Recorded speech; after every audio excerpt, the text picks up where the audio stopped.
Hello, friends. Your good buddy Stub here at Passion Avenue in Battersea, London. Welcome to the One Bourbon, One Chard, One Beer podcast. Little Tweener. For Friday, August 15th, 2025. Now, friends, it's been a while since the last regular weekly episode of the podcast. Just over 3 months, in fact. And I'll get to the reason or two for that shortly. But for now, let's jump into the meat of this week's show. But first, let me remind you that the One Bourbon, One Chard, One Beer podcast may contain foul language or explicit content.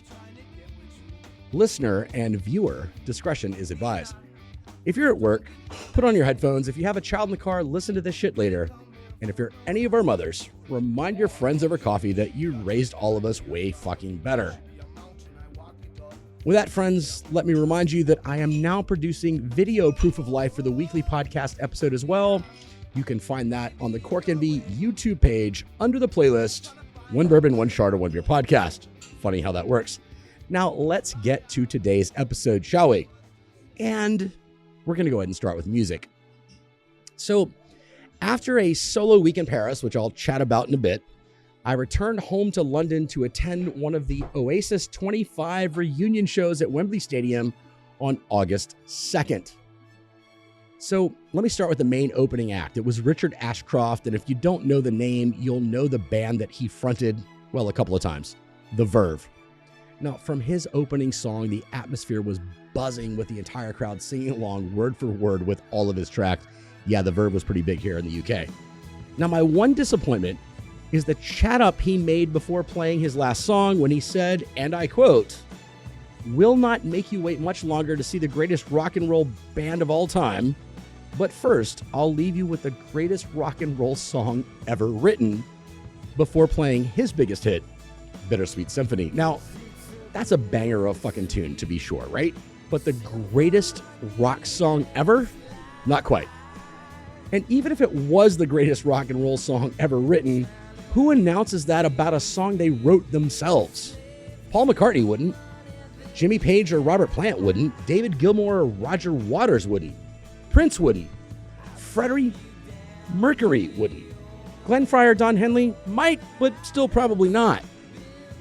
Now, that's all of way of saying that Richard Ashcroft came off as a bit of a which I guess is all right if you're a rock star, but it didn't take away from the vibe as 90,000 strong audience scream sang the tune back to the stage. And it turns out, hey, that's life. So Ashcroft finished his set, and a toilet and beverage break after the opener netted me one of the hard-to-find Adidas track jackets everyone was wearing, which complemented the obligatory bucket hat I purchased at the merch stand before the show.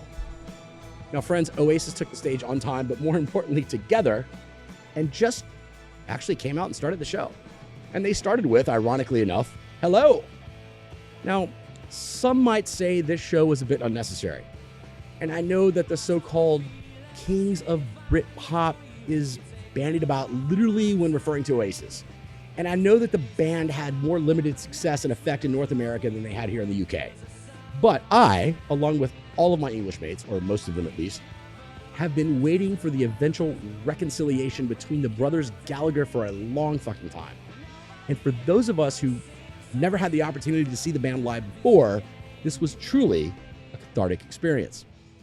Now, whatever you're feeling on the band or their work is, when 90,000 people gather in one place for a single purpose, especially for an artistic purpose, something fucking magical happens. In fact, before the show, the Rib declared to me and our mates who attended with us, both of whom are English and both longtime Oasis fans, that she was a, quote, casual Oasis fan and wouldn't know the entire catalog, particularly the, quote, deeper cuts, end quote. I actually had confidence when I told her she was going to know or remember more of the band's body of work than she thought. Turns out I was right. Throughout the main 19-song set with a 4-song encore, even the, quote, casual American fan, end quote, sitting next to me, realized little by little that she was able to sing along with most of the playlist. It's a tribute to the band's legacy and how much of the soundtrack of our lives that the band provided, even when we didn't realize in the moment as time seemed to, I guess, slide away. Now, after the opening number, the band banged on with little faffing about and chatter between songs, although I'm pretty sure Liam's mic was cut a few times to eliminate unnecessary talking between tracks, so he didn't put his foot in his mouth. Now, other than when he tossed one of his tambourines into the crowd and another concert goer begged for one themselves, to which he responded, quote, "What the fuck do you think this is? This isn't," quote, "tambourines are us," end quote, before banging on to the next song. Now, I don't mean to bring it down here, but I do have a couple of criticisms of the evening. Number one, the sound and video on the multimedia screens was a bit out of sync. No biggie really, just a bit annoying when the cameras were really close up on one of the guys. And number two, during the 6th song of the set, Cigarettes and Alcohol, they asked the crowd to participate in the so-called Poznan bounce. Now, if you don't know what that is, friends, I'll explain. It's when the crowd turns away from the stage, links arms, and bounces in unison. The activity actually originated in 1961 by fans of Polish football side Lech Poznan. It was adopted by Manchester City in 2010 when the club faced Lech Poznan in the UEFA Europa League tournament. Now, the Gallaghers being big City supporters, it's actually become a fixture at the Oasis 25 reunion shows. So my criticism is this: being a Chelsea supporter, up the Chelsea, I couldn't acquiesce to participate in that fucking rubbish. Nor could my mate James. So he didn't stand by me during that one, as we both sat when Liam asked the crowd to do the Poznan. And while the vibe was electric, it's football fucking first, mates. But my slight disappointment seemed to fade away during the next song, and I decided to roll with it, say whatever, and slide away out of the vibe of the show through the next 13 songs. Now, after a short break, I suppose their master plan was to come back and play what undoubtedly are their 3 biggest hits in succession: Don't Look Back in Anger, Wonderwall, and Champagne Supernova. Now, I'm certain a supersonic boom couldn't have been heard over the crowd scream singing along with the last 3 songs of the night. Hell, I'm convinced if one was listening hard enough, they could have heard me and my 90,000 best new mates singing half a world away. Now, the finale consisted of a firework pyrotechnic display that had me wishing I could live forever in that moment. So friends, with that, I cast no shadow on the band, its fans, or how fortunate I am to have participated in the cultural zeitgeist that was Oasis Live 25. I can recount the experience, but it's actually hard to capture the actual feeling of being at the show. Do you know what I mean? Sometimes you just have to be there, I suppose. But I will say that Liam and Noel Gallagher are indeed rock and roll stars of the highest order and deserve their recognition for being such. That's really all I have to say about that, but I'm sure I'll talk tonight more about it when I meet up with some mates I haven't seen since attending the show. Now, I have been keeping up with new music as well, but I'll get to my thoughts on new albums and new to me artists in later episodes. But for now, I'd like to chat a little bit about drinks. And with that, I'm going to talk a bit about the week I spent alone in Paris last month. And I'll start by saying this: I like Paris. I don't love Paris, but I realized that I had not spent a, quote, more proper time in Paris previously. And by proper, I mean just being in Paris. And I know Anthony Bourdain would criticize people traveling, particularly to Paris, and trying to do too much during a trip.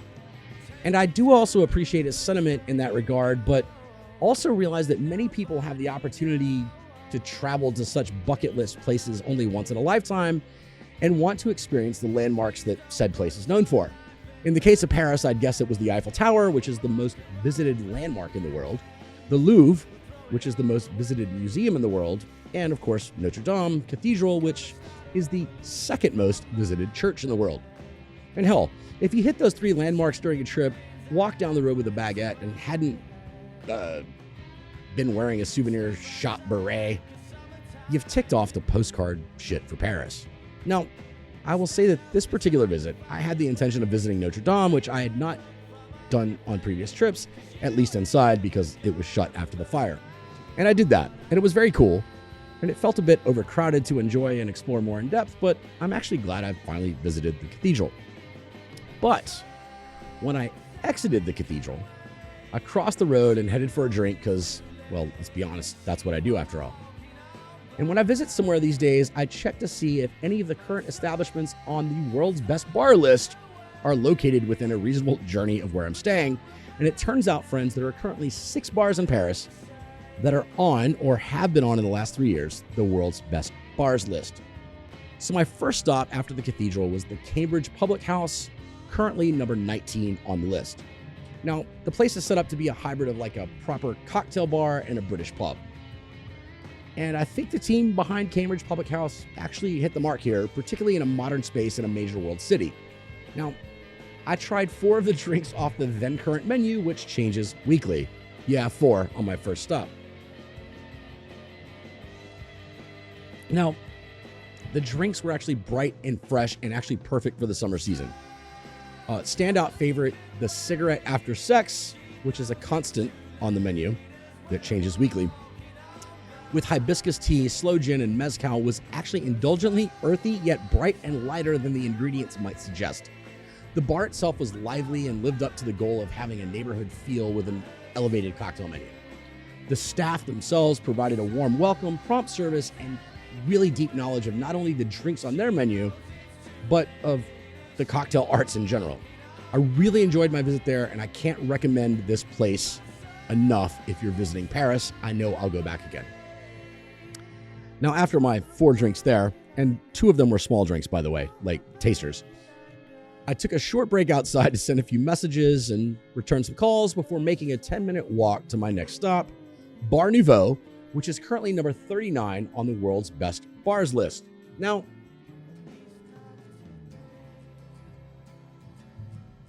I have to start by saying this, friends. Bar Nouveau is tiny. Like, the small space has a horseshoe bar that seats about 8. A small stand-up counter along the back wall behind the bar that has space for maybe 6 or so standing, and a small bench seat in the front window that might seat 4 comfortably. So a capacity for about 20 punters at a time, I would say. Now, the bar was full when I arrived, but I was directed to a standing spot along the counter, and I ordered the Parisienne cocktail. Now, this drink consists of Navy strength gin, cassis, and raisin. It was earthy, bright, and potent. And along with a fellow patron, I was given a seat at the bar for a second drink as people moved out, which was actually a Tipperary cocktail, which was ordered for me by another patron whom I'd made a new acquaintance with while sitting alone at the bar. I know that's hard to understand with your old buddy Stub in a foreign city. Now, despite the small size, the bar was actually bright and airy and didn't feel at all crowded, even when it was full. The menu was as small as the bar, with only 7 cocktails on the menu and a back bar that was respectable enough to do a wide array of classic cocktails as well. Now, I will definitely visit this hidden gem again next time I'm in Paris. I may do it earlier in the day, though. Now, the night was actually still young, despite now 6 cocktails in, so I made another 10-minute walk to Little Red Door for a nightcap. Now, Little Red Door is currently number 59 on the world's best bar list, but has been as high as number 5 as recently as 2022. It was number 6 in 2023, which is no slag on it. These things just change year to year sometimes.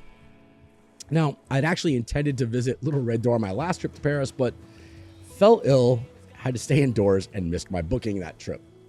So this bar has more of a classic bar feel and puts me in mind of many of the bars that are on the current world's best bars list I've visited over the last couple of years. It's a bit dark, a long bar, plenty of seating, and a hip-hop playlist of classic and current tracks. Plenty of seating behind as well. Now, the specialty menu is extensive, and the back bar is ample to have a variety of spirits to satisfy even the most picky connoisseur. Now, I was really enjoying the light, bright cocktails from the previous 2 stops, so I opted for the Venus, which is a pear liqueur-based cocktail with whiskey and absinthe. It was bitter, slightly sweet, and the absinthe gave it actually a perfect herbal balance. Loved that drink. Now, with all the lighter, brighter cocktails I enjoyed earlier in the evening, I decided to end my night with the Bobby Burns, a whiskey-based cocktail combining Macallan 12 double cask, monkey shoulder, fortified wine, and walnut. It was actually the perfect drink to end the evening. Now, friends, Little Red Door has a great vibe and does a great job of balancing the feel of basically a neighborhood place and an upscale cocktail bar at the same time. The staff was welcoming and helpful, with not only serving, but picking drinks. So much so that a quick chat with the barman is actually what prompted my last order. So there's my bar experience in Paris. I otherwise had the opportunity to enjoy some champagne at a sidewalk cafe, both with and without foie gras on 2 different occasions. I managed to have a great wine with my steak frites for my last meal in Paris alone. And I also enjoyed bottles of champagne while watching the light show at the Eiffel Tower on a couple of evenings. So, okay, it was actually 3 evenings.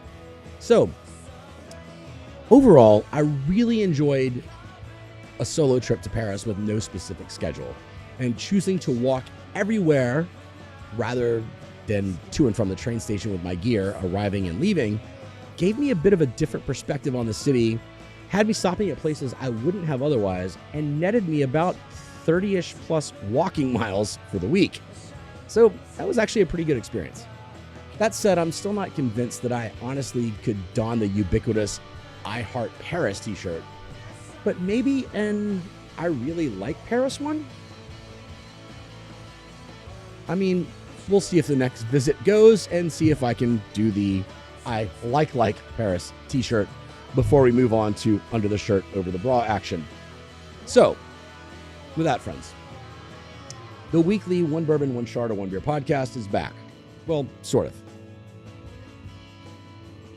Now, I wanted to sit down for a few minutes to not only get back into the swing of actually doing the weekly podcast, but also to chat about a couple of unique music and drinking experiences because, well, that's what the show is about at its heart, isn't it? And I've done that. I also wanted to give a bit of a primer on what I've been up to otherwise.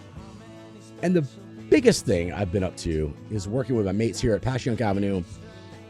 Here at the Battersea branch, specifically, I've been hosting monthly quizzo and karaoke nights, both of which have been quite successful and fun. Well, I've been doing the quizzo the entire year, and karaoke is now, I think we're in our 3rd or 4th month now. On a broader scale, though, I'm also working as the producer for the Young Life podcast, which began dropping episodes every other week in May.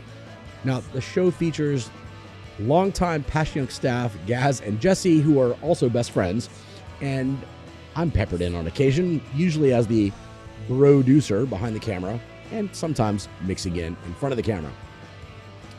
We pretty much discuss any and everything and have a rotating seat for guests to join and help us spread the life, liberty, and pursuit of frivolity that we all strive to from Passyunk Avenue. In fact, this next Monday, we're actually dropping our 9th episode, which is actually from our live launch party back in May, during which we invited long-term regulars, staff, and others to sit and tell us what the Young Life means to them.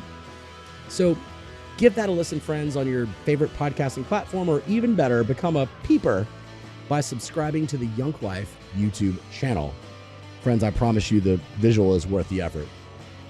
Now, I've been working on other things with regard to photography and video series as well, but those aren't really at a stage to chat about quite yet, so stay tuned for more of that.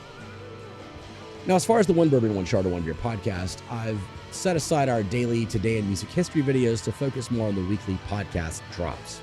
And while I've been promising this for a while to be more consistent with those, without a right result to this point, I assure you I'm still working on it. Like, I'm currently scheduling guests from both the music and drinks worlds to come on the show and have a casual chat about music, hospitality, the beverage arts, and honestly, whatever the fuck else strikes our fancy. Now, some of the guests I have scheduled you'll recognize, some will be new to you and to me, but all will be fun and mostly lighthearted conversations with someone with a keen insight on their discipline and how it interacts with life and culture. So friends, all that stated, as I said on the last Today in Music History video, 2 weeks ago now, I'm taking some time off for a proper break and a holiday at the end of the month, so there may not be a proper weekly episode again until mid-ish September, but I wanted to get back in the groove. And with that, I'd like to thank my partners here at Passyunk Avenue, specifically the staff here at Battersea, who work with me regularly on our live events, as well as JP, Bo, Gaz, and Jesse, who brought me on to help develop and produce the Young Life podcast. Friends, I've actually not had so much fun working on a project in a long time. These people are pretty fucking fun. I'd also like to give a shout out to Kern, whom you can follow at Forgotten Grapes or at Paso Seco, so you can learn more about Paso Seco sparkling wine. And also, don't forget, you can follow me on the socials at Cork Envy, where I'll be posting photos and videos of my upcoming end of summer shenanigans. Friends, it's going to be a lot of me shirtless on the beach. I promise you that. So I know you want to jump in. So with that, friends, I'll bid you adieu with all of the heartfelt thanks imaginable to all of you who've supported and continued to support the podcast, regardless of when you came on board. I hope to better live up to your actual support and love in the coming months. And with that, I hope you all have a great end to your summer. And I will say until next time, remember to be nice, be safe, and be happy. Cheers, mates.